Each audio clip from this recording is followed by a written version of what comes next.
Triangle of vector addition. तो triangle of vector addition की जो डेफिनेशन है वो हमने कर ली थी कि आप कोई भी दो वेक्टर्स ले लें जिनको आप रिप्रेजेंट करेंगे along the adjacent side of A triangle taken in same order. Same order बता दिया था कि टेल के साथ क्या होना चाहिए, हेड होना चाहिए और हेड के साथ टेल होना चाहिए। अब बात ये रह गई थी कि किन्हीं भी दो वेक्टर्स के बीच में आप एंगल कैसे फाइंड आउट करेंगे। तो आप एंगल कैसे फाइंड आउट करेंगे, either make their tales common और हेड्स कॉमन। या तो आप दोनों के हेड कॉमन कर दीजिए या फिर दोनों के टेल कॉमन कर दीजिए। इन दैट केस दोनों वेक्टर्स के बीच में जो भी एक्यूट एंगल होगा या जो भी एंगल होगा वो क्या हो जाएगा, angle between the two vectors, वो दो वेक्टर्स के बीच का एंगल होगा। देखो कैसे, लेट अस से कि सबसे सिंपल सा एग्जांपल, ये कोई वेक्टर ए है और ये कोई वेक्टर बी और लेट अस से ये एंगल 30 डिग्री। तो ए और बी के बीच में जो एंगल आएगा, वेक्टर ए और बी के बीच में जो एंगल, आप देखिए ऑलरेडी इस क्वेश्चन में आपको क्या किया हुआ है, टेल कॉमन करके दे रखे। इन दोनों के ये बीच वाला जो ये एंगल है ये आपका कितना हो गया, 30 डिग्री हो गया और यही दोनों वेक्टर्स के बीच का क्या है, एंगल बी। अगली चीज, अब मान लिया कि ऐसे दे रखा, ये वेक्टर ए और ये वेक्टर बी और मान लो कि ये एंगल दे रखा है 120 डिग्री, ये 120 डिग्री दे रखा है। अब आपसे वेक्टर ए और वेक्टर बी के बीच में क्या पूछा गया है, एंगल पूछा गया है। अगर आपसे वेक्टर ए और बी के बीच में एंगल पूछा, अगर आप कह रहे हैं कि एंगल 120 डिग्री है तो ये गलत जवाब है। कारण कि यहाँ पे इसका तो हेड और दूसरे वाले वेक्टर का टेल है। तो आपको क्या करना है, दोनों वेक्टर्स का या तो टेल कॉमन करो या हेड करो। तो आपको सर इसको कैसे करें, तो ये जो वेक्टर ए है आपका, इस वेक्टर को क्या कर लो, पैरेलल आप मूव कर सकते हो। किसी भी वेक्टर को जब आप पैरेलली मूव करते हो तो ना तो उसकी डायरेक्शन बदलती है और ना ही उसकी लेंथ बदलती है। जब दोनों में से कोई भी चीज नहीं बदली, इसका मतलब वेक्टर भी चेंज नहीं हुआ। तो यानी कि सर इसको पैरेलली आप ऐसे मूव करवा के ला सकते हो। इन दैट केस वो एंगल ये बन जाएगा और ये एंगल कितना आएगा, 60 डिग्री। तो इन दोनों वेक्टर्स के बीच में एंगल कितना हो गया, 60 डिग्री हो गया। आप पैरेलली मूव करवा करके टेल से टेल को कॉमन कर दीजिए। तो इस वाले केस में जो दोनों वेक्टर्स के बीच में एंगल आया वो कितना आया, 60 डिग्री आया। Now come back to the vector addition का जो आपका पैरेललोग्राम जो था, ये वेक्टर ए है, ये वेक्टर बी है, इन दोनों के बीच का ये एंगल थीटा, यानी कि ए वेक्टर और बी वेक्टर के बीच में इस केस में एंगल कितना है, थीटा एंगल है।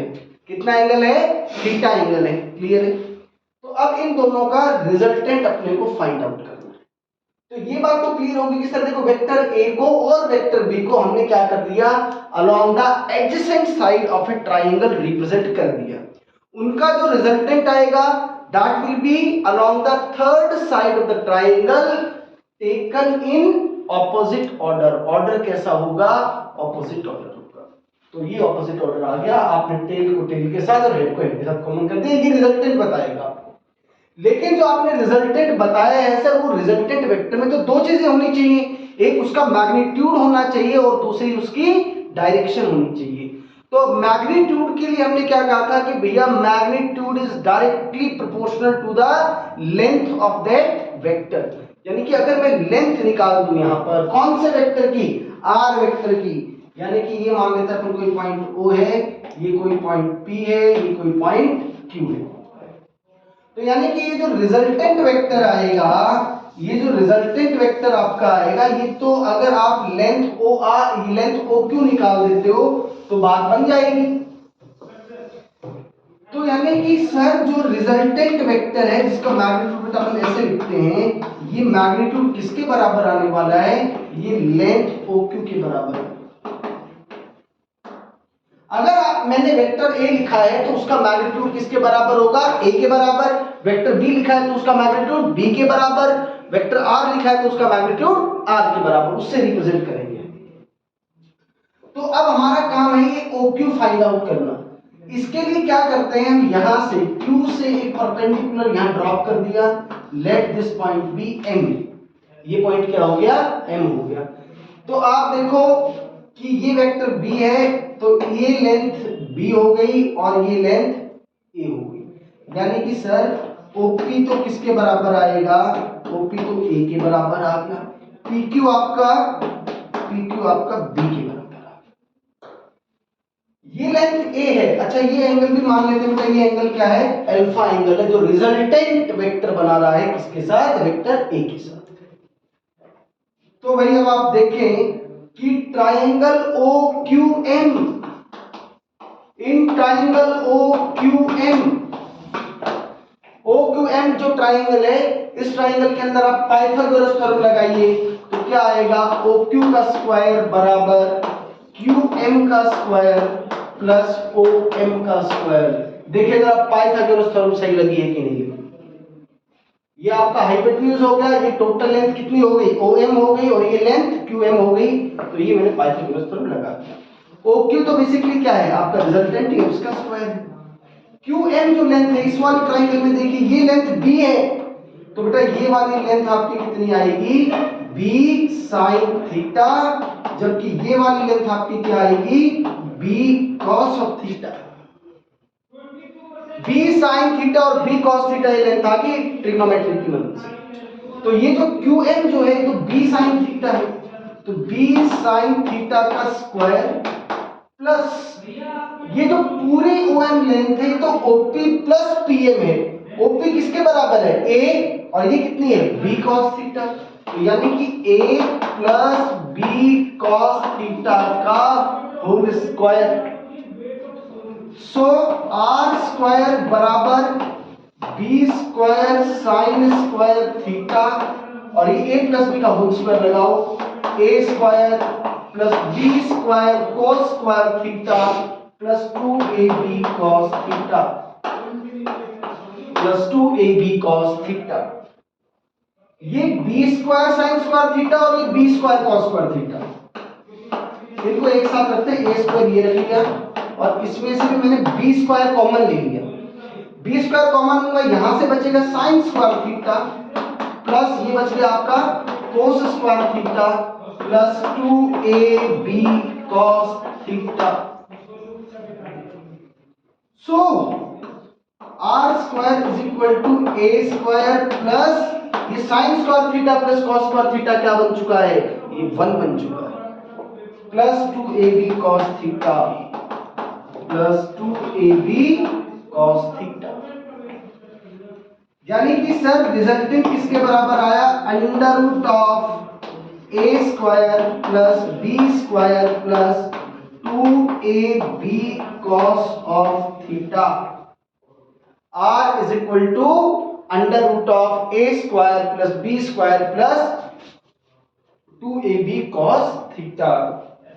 ये अपना रिजल्टेंट वेक्टर का क्या आ गया, मैग्नीट्यूड आ गया। ये मैग्नीट्यूड आया है।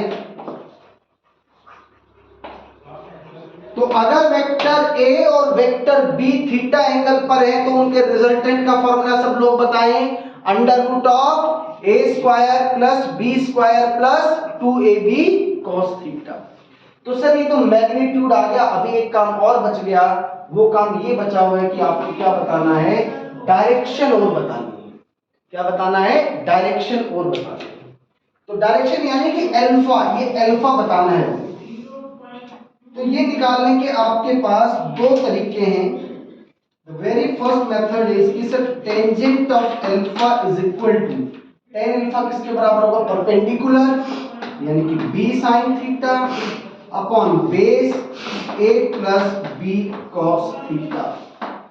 It means alpha is equal to tan inverse b sin theta upon a plus b cos theta. ये तो एक फॉर्मूला आ गया आपका। ये डायरेक्शन आ गई बेटा। tan alpha is equal to b sin theta over a plus b cos theta.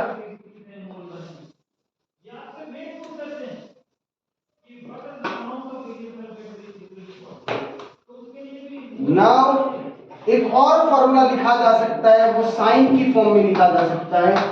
Sign alpha is equal to sine क्या होगा आपका perpendicular upon hypotenuse.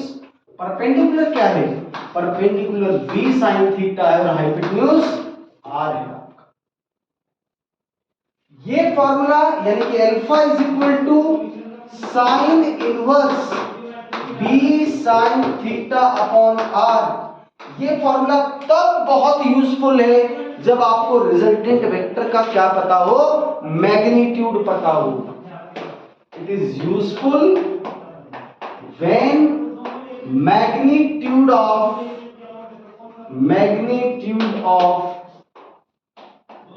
resultant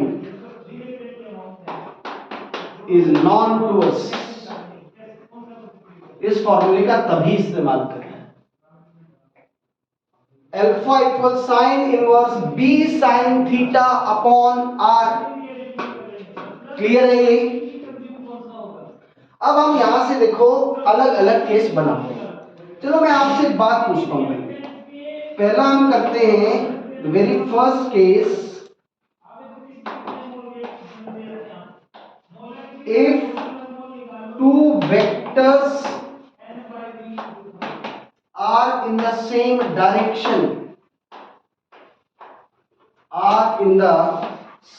direction, दोनों वेक्टर्स अगर सेम डायरेक्शन में ही अगर हैं और वे दोनों की डायरेक्शन सेम हो गई, या फिर इसका एक और क्या कह सकते हो, this is the maximum resultant.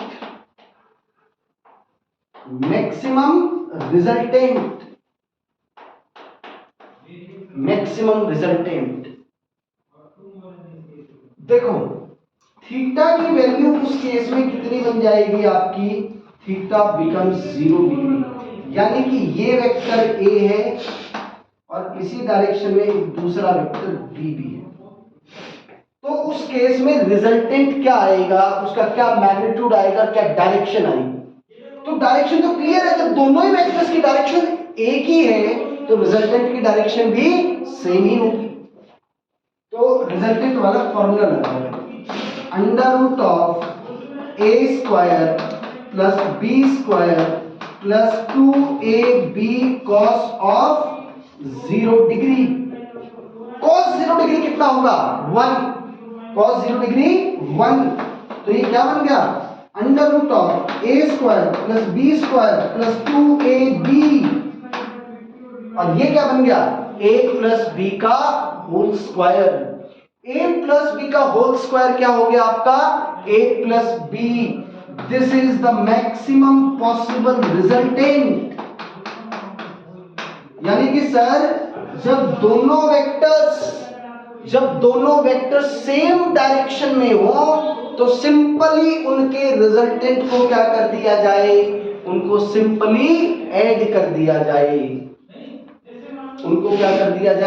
Add कर दिया जाए. तो यानी कि सर जो डायरेक्शन आएगी वो तो वही डायरेक्शन आएगी जो कि उनमें से किसी एक की. So the direction of resultant vector, the direction of resultant vector is along either vector A और वेक्टर B, या तो वेक्टर A के अलोंग या वेक्टर B के अलोंग.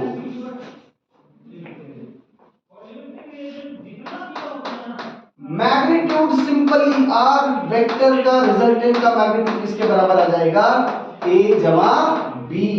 आप ये भी कह सकते हो, बड़ा फेमस क्वेश्चन, कि if theta is 0 degree और both vectors are in same direction, then सिर्फ इसी केस में एक पॉसिबिलिटी है कि वेक्टर a प्लस b का मैग्नीट्यूड इंडिविजुअल वेक्टर्स के मैग्नीट्यूड का सम हो जाएगा.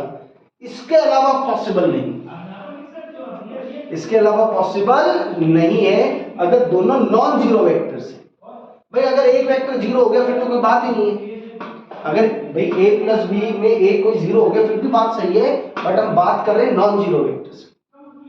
तो ये बात ध्यान रहे कि इससे ज्यादा मैक्सिमम रिजल्ट वेक्टर्स का नहीं आ सकता। Resultant of two vectors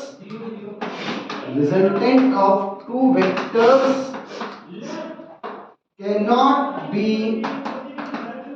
more than a plus b से ज्यादा नहीं हो सकता। So the R max is a plus b। बहुत सिंपल सी बात है। या कभी क्वेश्चन में कही कि यार मैक्सिमम रिजल्टेंट आपको चाहिए, तो मैक्सिमम रिजल्टेंट के लिए दोनों वेक्टर्स का सेम डायरेक्शन में होना जरूरी है। क्लियर है ये बात? जैसे कि कभी किसी आपको ब्लॉक को मूव करना हो तो आप मानो 2-3 लोग हैं तो सभी किस दिशा में फोर्स लगाएंगे? एक ही दिशा में फोर्स लगाएंगे। क्यों? क्योंकि उससे रिजल्टेंट मैक्सिमम आएगा। ऐसा तो नहीं होता ना कभी किसी ब्लॉक को उधर लेके जा रहे तो 2 आदमी उधर से धक्का दे रहे हो तो वो इधर से धक्का दे रहे हो, ऐसा नहीं होता। So this is the very first case. This is the case of maximum resultant जिसमें दोनों वेक्टर सेम डायरेक्शन में और मैग्नीट्यूड जो आएगा वो सिंपली दोनों का क्या कर दो, ऐड कर दो बस।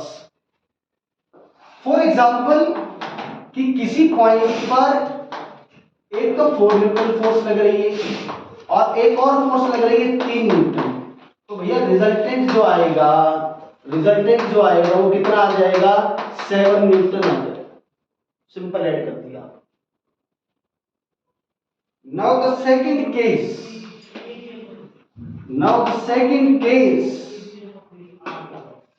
if vectors are acting in opposite direction,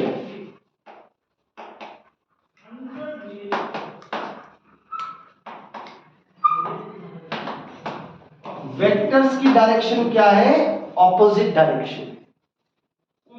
अब यार वेक्टर्स की डायरेक्शन अगर ऑपोजिट है तो इसका मतलब क्या हुआ? अच्छा, this is also case of minimum resultant. Minimum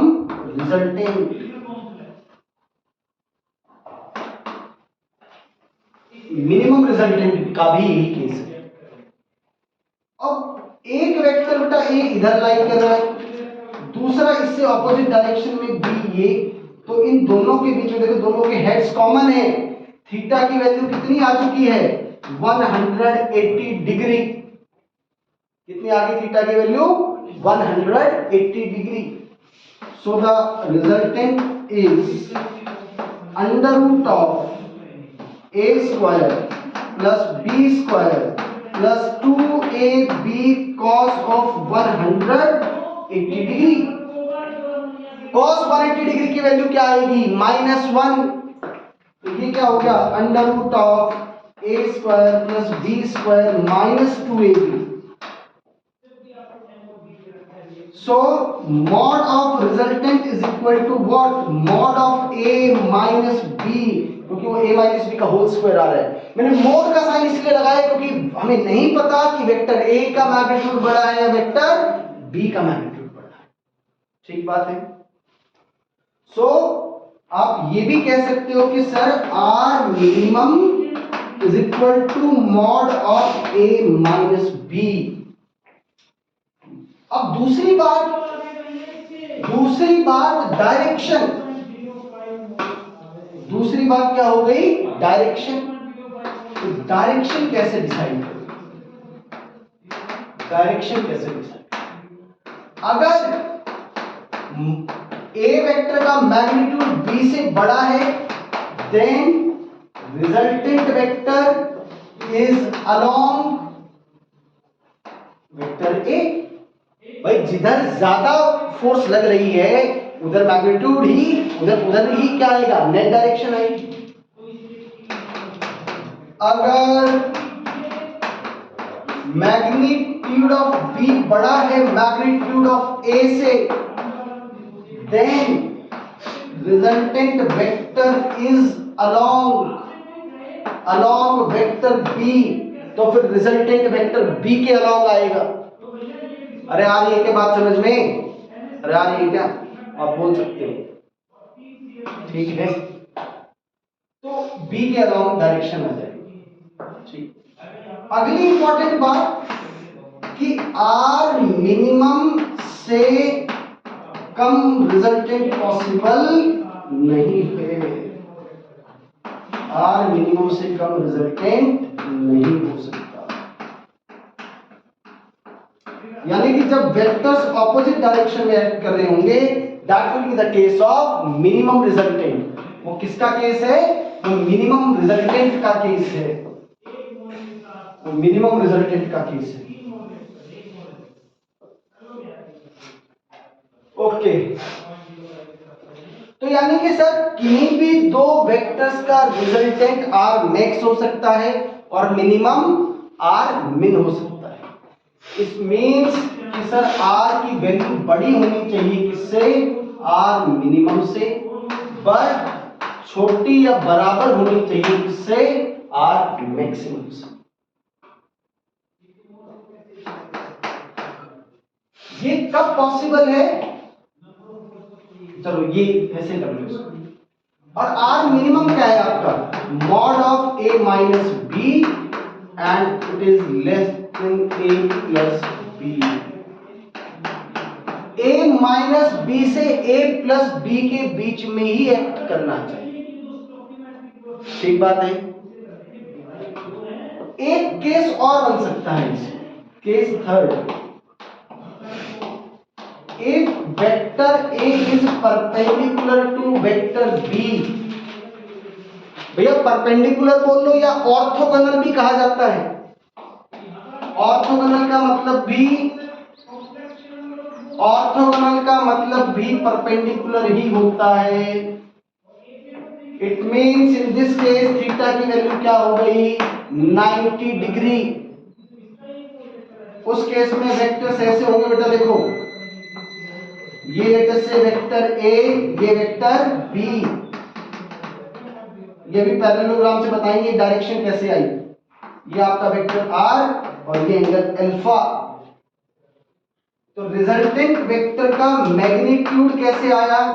under root of a square plus b square plus 2ab cos of 90 degree. cos 90 degree 0। तो रिजल्टेंट अगर दो वेक्टर्स परपेंडिकुलर हैं तो उसका रिजल्टेंट आएगा under root of a square plus b square. बताओ ये तीनों केस आपके क्लियर है क्या? अगर दोनों वेक्टर्स परपेंडिकुलर हैं तो उस केस में resultant will be under root of a square plus b square. और अगर आपका क्या हो गया, सेम है तो a plus B, same direction है तो और ऑपोजिट डायरेक्शन है तो a minus B. Resultant a plus B और a माइनस बी के बीच में ही एग्जिस्ट करना चाहिए। बोलो क्लियर है क्या ये कहानी?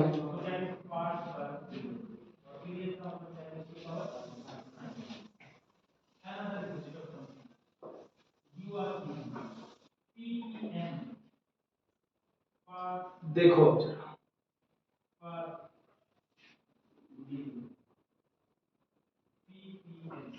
क्वेश्चन ये है आपका, the maximum possible resultant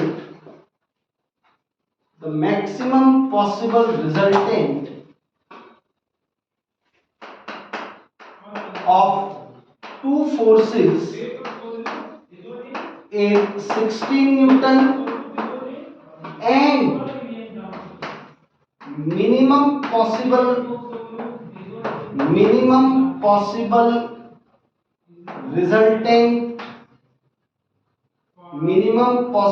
resultant is, let us say, 8 Newton. Find the magnitude of two vectors. You have to find the magnitude of vectors का आप क्या बताइए, वो जो दो वेक्टर्स थे उनका मैग्नीट्यूड बताइए क्या है, उनका मैग्नीट्यूड बताइए क्या होगा। तो भैया आप देखो, आपको आर मैक्स तो बता रखा है कितना 16, ये आर मैक्स किसके बराबर होगा, a प्लस बी के, तो a plus B is equal to 16। Question में बताया गया कि आर मिनिमम कितना है, आर मिनिमम कितना है 8, तो ये a क्या होगा, a माइनस बी बराबर 8। इन दोनों इक्वेशंस को आप ऐड कर दीजिए, क्या आया 2a बराबर 24, a बराबर 12 न्यूटन। a की वैल्यू आ गई तो b की वैल्यू भी आ जाएगी, b is equal to 4 newton. Simple सा क्वेश्चन हो गया, ये क्या हो गया आपका, सिंपल सा इक्वेशन हो गया। बोलो क्लियर है क्या?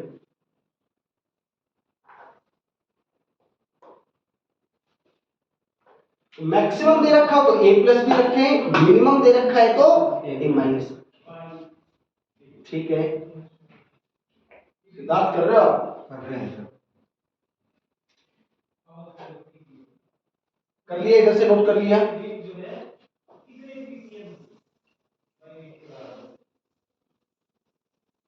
देखो, let us take another question.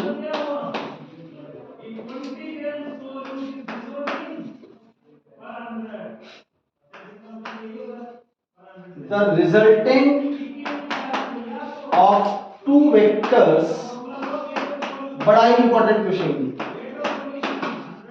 the resultant of two vectors of same magnitude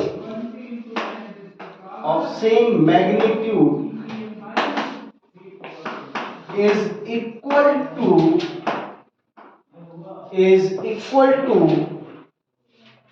magnitude of either vector, magnitude of either vectors. Find out angle between them. उन दोनों वेक्टर्स के बीच में आप क्या बताइए, एंगल्स बताइए, ये कहना है, ये पता लगाना है। दोनों वेक्टर्स के बीच में एंगल बताना।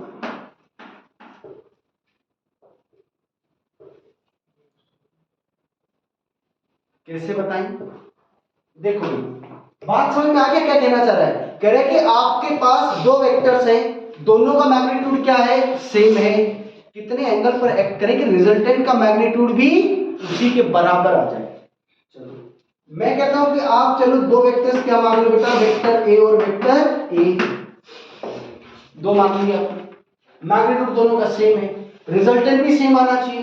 आप फॉर्मूला जानते हो, r is equal to under root of A square plus B square plus 2ab cos of theta. ठीक, r की वैल्यू किसके बराबर है, a के, a तो a है ही, b की वैल्यू भी a है यहां पर, तो कॉस ऑफ थीटा। दोनों साइड स्क्वायर कर दो आप, जब आप दोनों साइड स्क्वायर करेंगे तो ये वैल्यू आएगी a square equals to a square plus 2a square cos theta. तो भैया ये क्या आ गया, 2a square cos theta, a square minus 2a square कितना आया, माइनस a स्क्वायर, माइनस ये a स्क्वायर से a square cos theta is equal to -1/2, cos theta equals -1/2। तो cos की वैल्यू 0 से 180 के बीच में कहां पर -1/2 होती है, 120 डिग्री पर। So the value of theta is 120 degree और 2π/3। ये डायरेक्ट याद रहना चाहिए। अगर किसी सवाल में ऐसा हो रहा है कि दो वेक्टर्स का रिजल्टेंट उन्हीं के मैग्नीट्यूड के बराबर आ रहा है, बराबर अगर है तो एंगल 100% क्या मिलेगा आपको 120 डिग्री 2π/3। ये क्वेश्चन बहुत बार अलग अलग एग्जाम्स में आ चुका है आपका। ठीक है, कर लिया आपने नोट, कर लिया।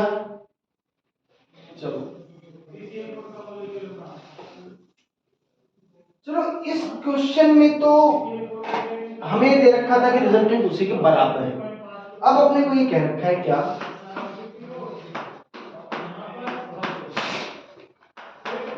Two vectors of same magnitude, two vectors of same magnitude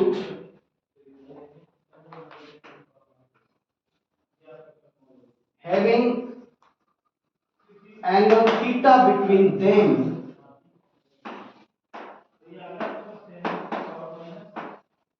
find out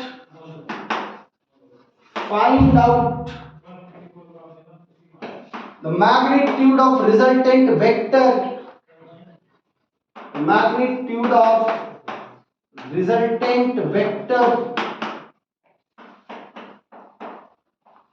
जो आपका रिजल्टेंट वेक्टर है उसका मैग्नीट्यूड बताओ और साथ में डायरेक्शन भी बताओ। क्लियर है ये बात? चलो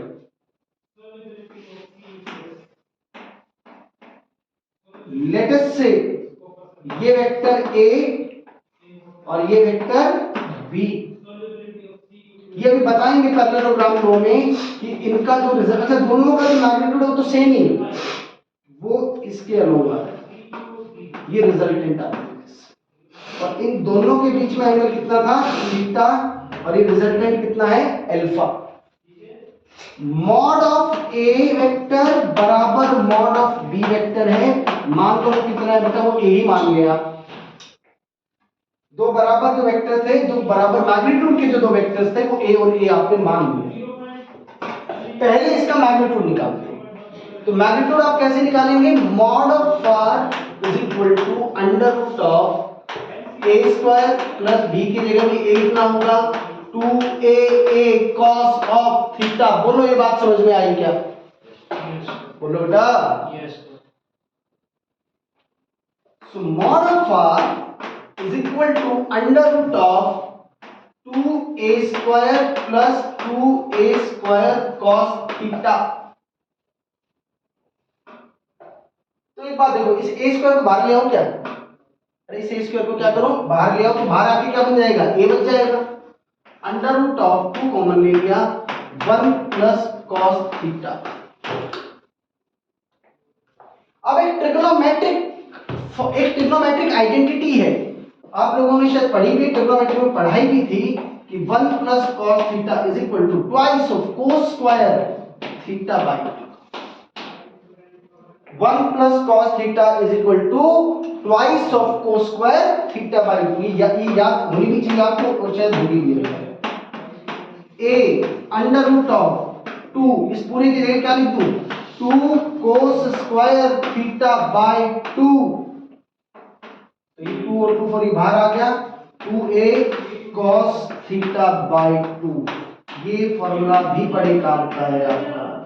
जब भी आपके पास दो वेक्टर्स हैं, जब भी आपके पास दो वेक्टर्स हैं बराबर मैग्नीट्यूड के हैं, तो उनका रिजल्टेंट क्या आया 2a cos of theta by 2, 2a cos of theta by 2।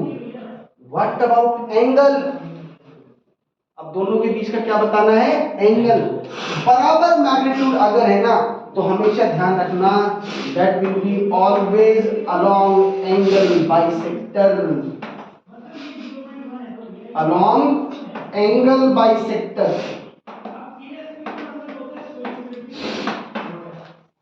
बराबर मैग्नीट्यूड के हैं तो एंगल बाइसेक्टर के अलोंग ही रिजल्टेंट आएगा, यानी कि बेटा ये वाला एंगल भी थीटा बाई 2 और ये वाला एंगल भी थीटा बाई 2, बराबर एंगल बनाएगा रिजल्टेंट दोनों वेक्टर्स के साथ।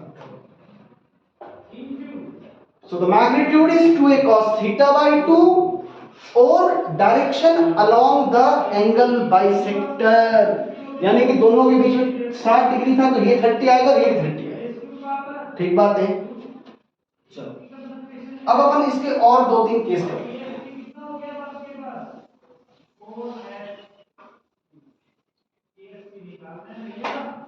भाई क्वेश्चन ये है अपने पास कि लेट वेक्टर ए और वेक्टर बी दोनों का मैग्नीट्यूड किसके बराबर है? ए के बराबर है। अब अलग अलग केस है, आपको रिजल्टेंट बताना है। पहला केस थीटा 0 डिग्री है। थीटा अगर 0 डिग्री है तो क्या सीधा इस फॉर्मूले में पुट कर दूं मैं आप? अरे यार बराबर अगर मैग्नीट्यूड के वेक्टर्स हैं तो डायरेक्ट इस फॉर्मूले में पुट करो 2a cos of 0, cos 0 is 1। अरे ऐसे करोगे कि नहीं करोगे भैया? mod of r is equal to 2a cos of 0। क्या आपका जो फॉर्मूला हमने पहले लिखा था कि a प्लस b, अगर एंगल 0 था तो क्या आ रहा था? a प्लस b, तो a प्लस a कितना आया? 2a आया। अब भी 2a ही आया। हाँ थोड़े भैया, अरे क्लियर है? Yes sir. दूसरा case theta is equal to 60 degree, जो बहुत ज्यादा काम में आएंगे पर वही। देखो मैं डायरेक्शन की बात नहीं कर रहा हूं क्योंकि डायरेक्शन हमेशा किसके अलोंग है? Angle bisector. थीटा अगर 60 डिग्री है तो भैया देखो रिजल्टेंट का मैग्नीट्यूड क्या आ रहा है आपका? 2a cos of 60 degree divided by 2। cos 30 degree कितना होगा? Under root of 3/2। तो मैग्नीट्यूड जो आया रिजल्टेंट का वो कितना आया? √3 टाइम्स ऑफ दैट वेक्टर। बोलो यस सर। एंगल बढ़ा रहे हो आप, देखो मैग्नीट्यूड घटने लग रहा है। ठीक है। तीसरा theta is equal to 90 degree. Theta अगर 90 डिग्री है तो देखिए आप 2a cos ऑफ 90/2 कितना हो गया? 45 डिग्री। अरे सीधा इसमें पुट कर दिया बेटा, 90/2 कितना हो गया? 45। cos 45 कितना हो गया? 1/√2। तो अगर इसको आप सॉल्व करोगे तो मुझे लगता है कितना आ गया? Under root of 2। ये तो आएगा ही आएगा यार, क्यों नहीं आएगा भाई? Under root of 2a under root of 2a। ये 90 डिग्री का केस आ गया।